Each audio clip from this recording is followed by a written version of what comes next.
تدبر قرآن امین احسن اصلاحی سورہ مومنون آیات 23 تا 50 آگے کا مضمون۔ آگے حضرات انبیاء علیہم السلام اور ان کے مکذبین کی تاریخ کا اجمالی حوالہ ہے، اور مقصود اس سے تاریخ کی روشنی میں اس حقیقت کو واضح کرنا ہے جو یہاں زیر بحث ہے، یعنی اہل ایمان کی فلاح اور حق کی تکذیب کرنے والوں کے لیے اسی ضمن میں اس سنت الہی کی طرف اشارہ فرمایا ہے کہ رسولوں کی تکذیب کرنے والوں کا انجام ہے تو بہرحال ابدی خسران، لیکن اللہ تعالیٰ اس دنیا میں اہل حق کی بھی آزمائش کرتا ہے۔ اس آزمائش کے تقاضے سے اہل باطل کو بھی کچھ عرصہ ڈھیل دی جاتی ہے۔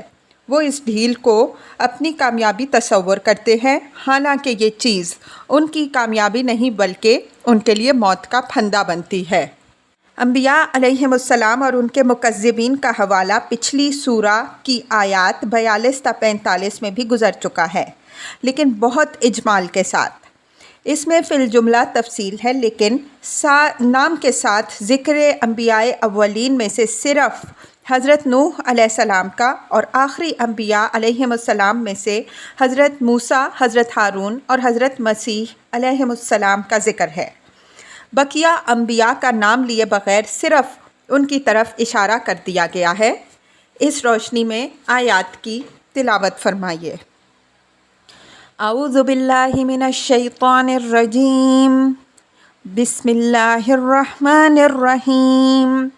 وَلَقَدْ أَرْسَلْنَا نُوحًا إِلَىٰ قَوْمِهِ فَقَالَ يَا قَوْمِ اعْبُدُوا اللَّهَ مَا لَكُم مِّنْ إِلَٰهٍ غَيْرُهُ أَفَلَا تَتَّقُونَ فَقَالَ الْمَلَأُ الَّذِينَ كَفَرُوا مِن قَوْمِهِ مَا هَٰذَا إِلَّا بَشَرٌ مِّثْلُكُمْ يُرِيدُ أَن يَتَفَضَّلَ عَلَيْكُمْ وَلَوْ شَاءَ اللَّهُ لَأَنزَلَ مَلَائِكَةً مَا سَمِعْنَا بِهَٰذَا فِي آبَائِنَا الْأَوَّلِينَ إِنْ هُوَ إِلَّا رَجُلٌ بِهِ جِنَّةٌ فَتَرَبَّصُوا بِهِ حَتَّىٰ حِينٍ قَالَ رَبِّ انصُرْنِي بِمَا كَذَّبُونِ فَأَوْحَيْنَا إِلَيْهِ أَنِ اصْنَعِ الْفُلْكَ بِأَعْيُنِنَا وَوَحْيِنَا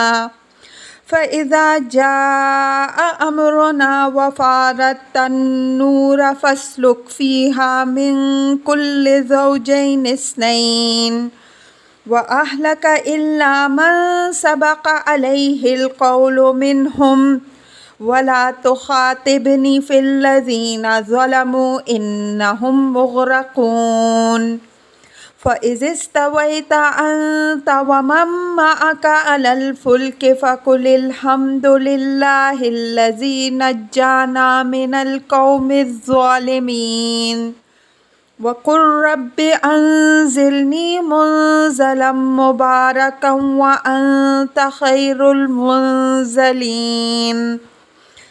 إِنَّ فِي ذَلِكَ لَآيَةً وَإِن كُنَّا لَمُبْتَلِينَ ثُمَّ أَنشَأْنَا مِن بَعْدِهِمْ قَرْنًا آخَرِينَ فَأَرْسَلْنَا فِيهِمْ رَسُولًا مِّنْهُمْ أَنِ اعْبُدُوا اللَّهَ مَا لَكُم مِّنْ إِلَٰهٍ غَيْرُهُ أَفَلَا تَتَّقُونَ وَقَالَ الْمَلَأُ مِن قَوْمِهِ الَّذِينَ كَفَرُوا وَكَذَّبُوا بِلِقَاءِ الْآخِرَةِ وَأَتْرَفْنَاهُمْ فِي الْحَيَاةِ الدُّنْيَا مَا هَٰذَا إِلَّا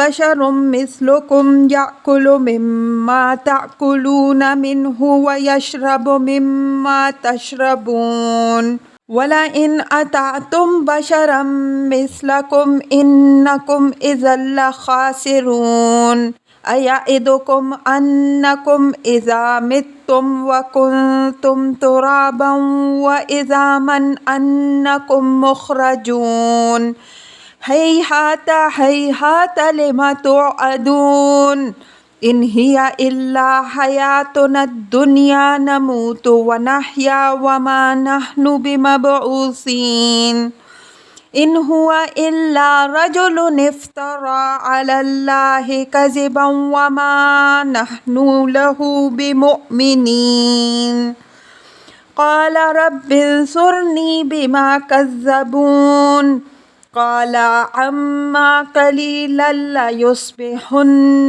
نادمين فأخذتهم الصيحة بالحق فجعلناهم غثاء فبعدا لقوم الظالمين ثم أنشأنا من بعدهم قرونا آخرين ما تسبق من أمة عجلها وما يستأخرون ثم أرسلنا رسلنا تترعى كلما جاء أمة رسولها كذبوه فأتبعنا بعدهم بعدا وجعلناهم أحاديث فبعدا لقوم لا يؤمنون ثم أرسلنا موسى وأخاه هارون بآياتنا وسلطان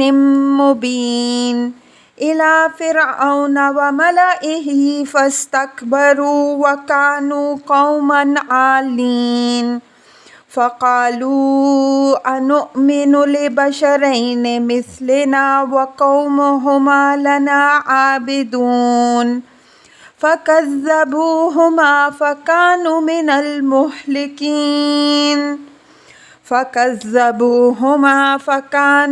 المهلكين وَلَقَدْ آتَيْنَا مُوسَى الْكِتَابَ لَعَلَّهُمْ يَهْتَدُونَ وَجَعَلْنَا ابْنَ مَرْيَمَ وَأُمَّهُ آيَةً وَآوَيْنَاهُمَا إِلَى رَبْوَةٍ ذَاتِ قَرَارٍ وَمَعِينٍ۔ ترجمہ۔ اور ہم نے نوح علیہ السلام کو اس کی قوم کی طرف رسول بنا کر بھیجا تو اس نے دعوت دی کہ اے میری قوم کے لوگوں، اللہ ہی کی بندگی کرو، اس کے سوا تمہارا کوئی معبود نہیں، تو کیا تم اس کے غضب سے ڈرتے نہیں؟ تو اس کی قوم کے آیان نے، جنہوں نے کفر کیا، کہا کہ یہ تو بس تمہارے ہی جیسا ایک بشر ہے، تم پر اپنی برتری جمانا چاہتا ہے، اور اگر اللہ رسول ہی بھیجنا چاہتا تو فرشتوں کو رسول بنا کر بھیجتا۔ اس طرح کی بات ہم نے اپنے اگلے بزرگوں میں تو سنی نہیں۔ یہ تو بس ایک ایسا شخص ہے جس کو ایک قسم کا جنون ہے، تو کچھ دن اس کے باب میں انتظار کرو۔ تو اس نے دعا کی کہ اے میرے رب، تو اس چیز سے میری مدد کر جس میں انہوں نے مجھ کو جھٹلایا۔ تو ہم نے اس کو وحی کی کہ ہماری نگرانی میں اور ہماری ہدایات کے مطابق کشتی بناؤ، تو جب ہمارا عذاب آ جائے اور طوفان امڑ پڑے تو اس میں ہر چیز کے جوڑے رکھ لو اور اپنے لوگوں کو بھی سوار کر لو، بجز ان کے جن کے بارے میں قول فیصل ہو چکا ہے، اور مجھ سے ان لوگوں کے باب میں کچھ نہ کہیو جنہوں نے اپنی جانوں پر ظلم کیا ہے، وہ لازماً غرق ہو کے رہیں گے۔ پس جب تم اور تمہارے ساتھی کشتی میں سوار ہو لیں تو شکر ادا کیجیو کہ شکر ہے اس اللہ کے لیے جس نے ہمیں ظالم قوم سے نجات دی، اور دعا کیجیو کہ اے رب تو مجھے اتار مبارک اتارنا، اور تو بہترین اتارنے والا ہے۔ بے شک اس سرگزشت میں بڑی نشانیاں ہیں، اور بے شک ہم امتحان کرنے والے ہیں۔ پھر ہم نے اس کے بعد دوسرے لوگ اٹھائے اور ان میں سے بھی ایک رسول انہی میں سے اس دعوت کے ساتھ بھیجا کہ اللہ کی بندگی کرو، اس کے سوا تمہارا کوئی معبود نہیں، تو کیا تم اس سے ڈرتے نہیں؟ اور اس کی قوم کے آیان نے جنہوں نے کفر کیا اور آخرت کی پیشی کو جھٹلایا، اور ان کو ہم نے دنیا کی زندگی میں رفاہیت دے رکھی تھی، کہا کہ یہ تو بس تمہارے ہی مانند ایک بشر ہے، وہی کھاتا ہے جو تم کھاتے ہو اور وہی پیتا ہے جو تم پیتے ہو، اور اگر تم نے اپنے ہی جیسے ایک بشر کی بات مان لی تو تم بڑے ہی گھاٹے میں رہو گے۔ کیا وہ تمہیں اس بات کا ڈراوا دیتا ہے کہ جب تم مر جاؤ گے اور خاک اور ہڈیاں بن جاؤ گے تو تم پھر نکالے جاؤ گے؟ بہت ہی بعید اور نہایت ہی مستبد ہے یہ ڈراوا جو تمہیں سنایا جا رہا ہے۔ زندگی تو بس یہی ہماری زندگی دنیا کی ہے، یہی ہم مرتے اور جیتے ہیں، اور ہم ہرگز اٹھائے جانے والے نہیں۔ یہ تو ایک ایسا شخص ہے جس نے خدا پر ایک جھوٹ گھڑا ہے اور ہم اس کو ہرگز ماننے والے نہیں۔ اس نے دعا کی کہ اے میرے رب، تو میری مدد فرما اس چیز میں جس میں انہوں نے مجھے جھٹلایا۔ ارشاد ہوا، بہت جلد وہ پشیمان ہو کر رہیں گے۔ تو ان کو ایک سخت ڈانٹ نے شدنی کے ساتھ آ دبوچا، تو ہم نے ان کو خس و خاشاک کر دیا۔ تو خدا کی پھٹکار ہو ایسے بدبختوں پر۔ پھر ہم نے ان کے بعد دوسری قومیں اٹھائیں۔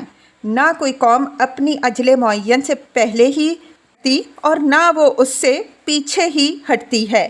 پھر ہم نے اپنے رسول بھیجے مسلسل۔ جب جب آیا کسی قوم کے پاس اس کا رسول تو انہوں نے اس کو جھٹلایا، تو ہم نے بھی ایک کے پیچھے دوسرے کو لگا دیا اور ان کو فسانہ بنا دیا۔ تو خدا کی پھٹکار ہو ان لوگوں پر جو ایمان نہیں لاتے۔ پھر ہم نے موسیٰ علیہ السلام اور اس کے بھائی ہارون علیہ السلام کو اپنی نشانیوں اور ایک واضح حجت کے ساتھ فرعون اور اس کے درباریوں کے پاس بھیجا رسول بنا کر، تو انہوں نے تکبر کیا اور وہ نہایت مغرور لوگ تھے۔ انہوں نے کہا کہ کیا ہم اپنے ہی جیسے دو انسانوں کی بات مان لیں، درالا کہ ان کی قوم ہماری غلامی کر رہی ہے؟ تو انہوں نے ان کو جھٹلا دیا اور وہ بالآخر ہلاک ہو کے رہے۔ اور ہم نے موسیٰ علیہ السلام کو کتاب عنایت کی تاکہ وہ راہیاب ہوں، اور ہم نے ابن مریم اور اس کی ماں کو ایک عظیم نشانی بنایا اور ان کو ایک سکون اور چشمے والے ٹیلے پر پناہ دی۔ الفاظ کی تحقیق اور آیات کی وضاحت۔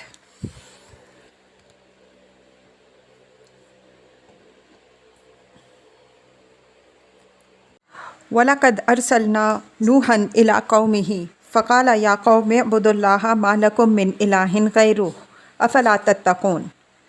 یہاں ایک نہایت ہی حسین و بلیغ تخلیص ہے جس کو ہماری شاعری کی اصطلاح میں گریز کہتے ہیں۔ اوپر ربوبیت کے شواہد سے جزا و سزا پر جو استدلال کیا ہے وہ وَعَلَيْهَا وَعَلَى الْفُلْكِ تُحْمَلُونَ، اور تم ان چوپایوں اور کشتیوں پر سوار کیے جاتے ہو پر ختم ہوا ہے۔ اب یہاں جب تاریخی شواہد کا سلسلہ شروع ہوا تو سب سے پہلے حضرت نوح علیہ السلام کا واقعہ آیا، جو تاریخی تقدم کے اعتبار سے بھی رسولوں کی سرگزشت کا سرنامہ ہے، اور خاص طور پر کشتی ہی کو ان کی اور ان کے ساتھیوں کی نجات کا اللہ تعالیٰ نے ذریعہ بنایا۔ کشتی کے ذکر کے بعد اس کشتی والے واقعے کا ذکر اس طرح آیا گویا بات میں سے بات پیدا ہو گئی۔ تورات اور قرآن دونوں میں رسولوں کی تاریخ کا آغاز حضرت نوح علیہ السلام سے ہوتا ہے۔ آپ علیہ السلام کی سرگزشت کے مختلف پہلو پچھلی صورتوں میں بیان ہو چکے ہیں۔ یہاں جس مقصد سے یہ سرگزشت بیان ہو رہی ہے، جیسا کہ ہم نے اوپر اشارہ کیا، یہ ہے کہ جو لوگ سمجھتے ہیں کہ خدا اس دنیا کو پیدا کر کے اس سے بے تعلق ہو بیٹھا ہے، وہ خدا کو بالکل غلط سمجھے ہیں۔ خدا نے ہمیشہ اس کی مادی پرورش کا بھی انتظام فرمایا ہے اور اس کی روحانی و اخلاقی اصلاح کے لیے اپنے رسول بھی بھیجے۔ جن لوگوں نے ان رسولوں کی تکذیب کی، خدا نے اتمام حجت کے بعد ان کو ہلاک کر دیا، اور جن لوگوں نے ان کی پیروی کی ان کو نجات و فلاح بخشی۔ اس دنیا کے ساتھ خدا کا یہ معاملہ اس بات کا ثبوت ہے کہ بالآخر وہ ایک ایسا دن بھی لائے گا جس میں وہ نیکوکاروں اور بدکاروں کے درمیان انصاف کے ساتھ فیصلہ کرے گا اور ہر ایک کو اس کے عمل کے مطابق جزا و سزا دے گا۔ افلا تتقون کے بعد اس کا مفعول محذوف ہے، یعنی کیا تم لوگ خدا کے قہر و غضب سے ڈرتے نہیں کہ اس کی خدائی میں دوسروں کو شریک کر کے ان کی بندگی کرتے ہو؟ یہ تو کھلی ہوئی بغاوت ہے جس پر ہر لمحہ تم اس عذاب کے سزاوار ہو۔ فقال الملأ الذین کفروا من قومہ ما ھذا الا بشر مثلکم یرید ان یتفضل علیکم ولو شاء اللہ لانزل ملائکۃ ما سمعنا بھذا فی آبائنا الاولین۔ ملعن سے مراد، جیسا کہ ہم سورہ بقرہ آیت 246 کے تحت وضاحت کر چکے ہیں، قوم کے آیان، سردار اور لیڈر ہیں۔ دعوت حق کی مخالفت میں پیش ہمیشہ یہی ہوئے ہیں، اس لیے کہ اس وقت کے نظام باطل کے سربراہ ہونے کے سبب سے رسول کی کامیابی میں وہ اپنی موت سمجھتے ہیں۔ چنانچہ جب وہ دیکھتے ہیں کہ رسول کی دعوت سلیم الفطرت لوگوں پر اثر انداز ہو رہی ہے تو وہ اس کے اثر کو مٹانے کے لیے طرح طرح کی سخن سازیاں کرتے اور اپنے عوام کو اپنی مٹھی میں رکھنے کی کوشش کرتے ہیں۔ سب سے پہلے وہ اس کی نیت و صداقت پر حملہ کرتے ہیں کہ اس شخص کا یہ دعویٰ کہ یہ خدا کا فرستادہ ہے محض جھوٹ اور افطرا ہے۔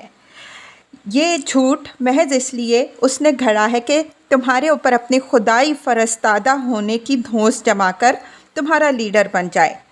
یتفضل علیکم کی بلاغت پر نگاہ رہے۔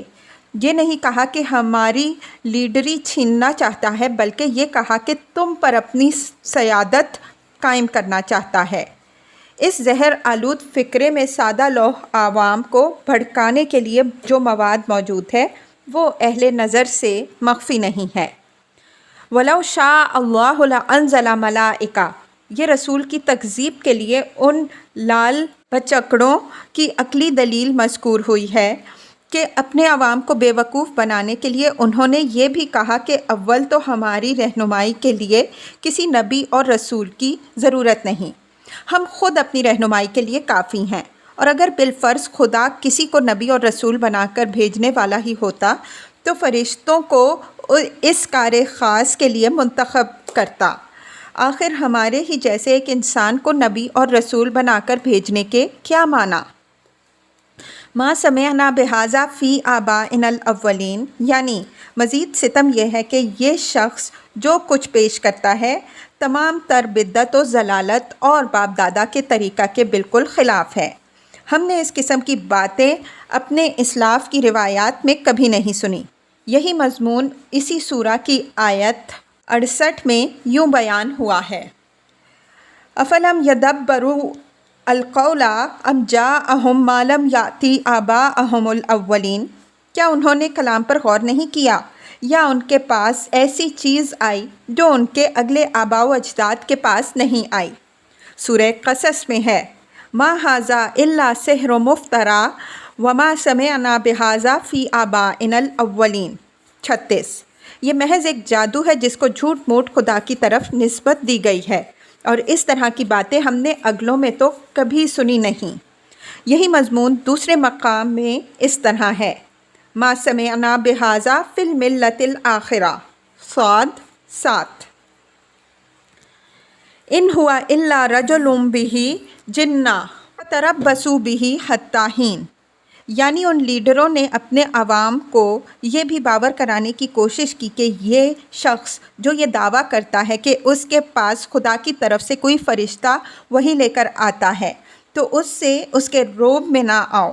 یہ محض ایک قسم کا خلل دماغ ہے جس کے سبب سے اس کو ایک قسم کا وسوسہ لاحق ہوتا ہے جس کو یہ آسمانی وحی سمجھ بیٹھتا ہے۔ فتربصوا بہ حتی حین، یعنی اس شخص کی ان باتوں کی کوئی بنیاد نہیں ہے۔ یہ مستقبل کے جس عذاب سے تم کو ڈرا رہا ہے اس سے کسی اندیشہ میں مبتلا نہ ہو، یہ سب اس کے وساوس ہیں، بہت جلد یہ ہوا بھی اڑ جائے گی۔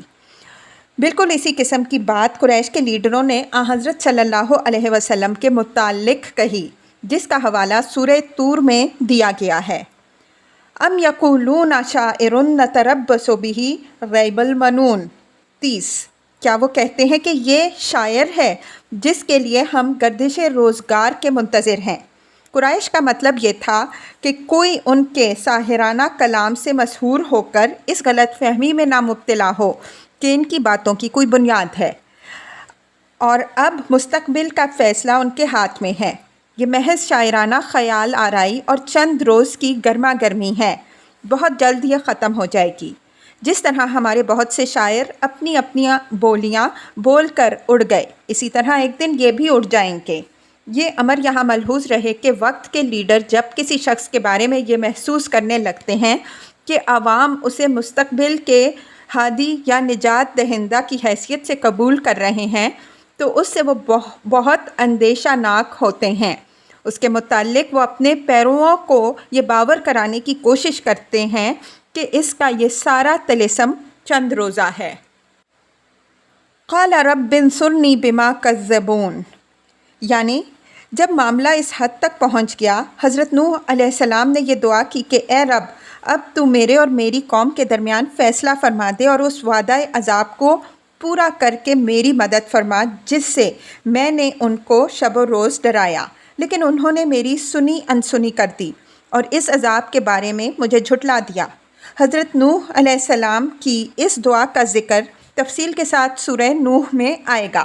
یہاں اس دعا کے معاً بعد آگے والی آیت میں حضرت نوح علیہ السلام کو کشتی بنانے اور عذاب سے بچنے کے لیے تیاریوں کی ہدایت ہوئی، جو اس بات کا واضح قرینہ ہے کہ حضرت نوح علیہ السلام کی یہ دعا اسی وعدہ عذاب کے ظہور کے لیے تھی۔